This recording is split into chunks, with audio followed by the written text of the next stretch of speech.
আপনাকে তো কিছু সময়ের জন্য ভিলেনও হতে হবে, কিছু সময়ের জন্য খারাপও হতে হবে। ভুলটা শুধু আমার একার ছিল না। আপনি হয়তো বা স্কেপগোট। কিছু কিছু জিনিস আমার সাথে অন্যায় হয়েছে। তাওহিদ হৃদয় কোন ঘটনায় অন্যায়ের কথা বলছেন মনে পড়ছে কি? ডিপিএলে আম্পায়ার শরফুদ্দৌলা সৈকতের সঙ্গে বাগবিতণ্ডায় 2 ম্যাচ নিষিদ্ধ হন হৃদয়। সেই ঘটনার জল গড়িয়েছিল বহুদূর।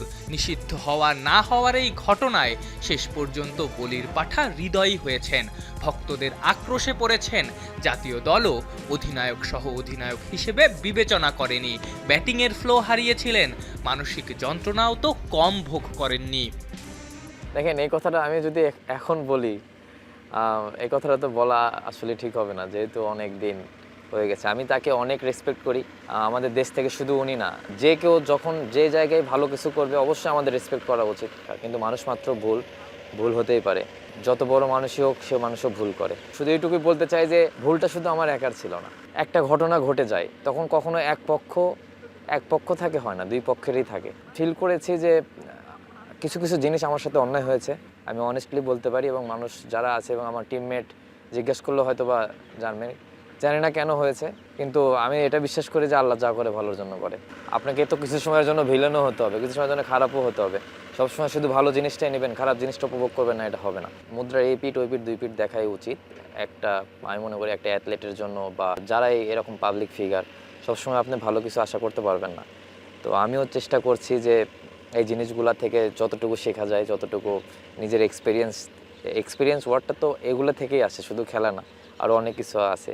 ওই ঘটনার পরে ক্রিকেটাররা একটা প্রতিবাদ করেছিলেন, যার জন্য প্রেসিডেন্টের কাছেও ক্রিকেটাররা গিয়েছিলেন, আপনারা গিয়েছিলেন।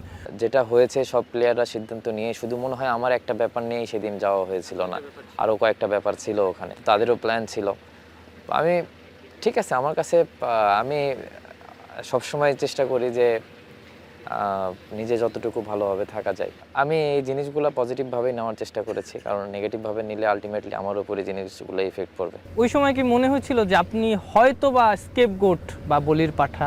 জানি না, উপরে একজন আছে, আল্লাহ, উনিই ভালো জানে আসলে কি হয়েছে। কিন্তু যেটা হয়েছে, বললাম না যে চেষ্টা করতেছি যে ওখান থেকে মানে একটা এক্সপিরিয়েন্স হয়েছে আর কি, যে মানুষের তো এগুলো অনেক কিছু হতেই পারে লাইফে, আরও অনেকের আরও খারাপ অনেক কিছুই হয়। তো যেটা হয়েছে আলহামদুলিল্লাহ, আমি বললাম যে এটা সব কিছুর জন্য আলহামদুলিল্লাহ। দুই এটা দেখাটা জরুরি। অনেক সময় আপনি সবসময় ভালোবাসা নেবেন, মানে খারাপ জিনিসটা নেবেন না, এটা হতে পারে না।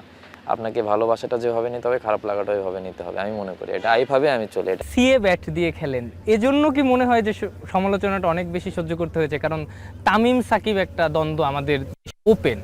তাদের যেটা তার সাথে তো আমাকে রিলেটেড করে লাভ নাই। আমি তো তাদের ভিতরে কিছু না আসলে। আমার সিএফ আমি স্পন্সর করেছি অ্যাজ এ প্লেয়ার। আমি যেখানে ভালো ডিল পাবো, যেখান থেকে সুযোগ সুবিধা ভালো পাবো, সেখান থেকেই আমি নেওয়ার চেষ্টা করব। অনেকে অনেক কিছুই বলবে, এটা তো আমার কন্ট্রোলে নাই। তারপরও চেষ্টা করছি যে যতটুকু নিজেকে প্রপার ওয়েতে রাখা যায় আর কি। Thank you Hridoy. Thank you so much ভাইয়া, থ্যাংক ইউ সো মাচ।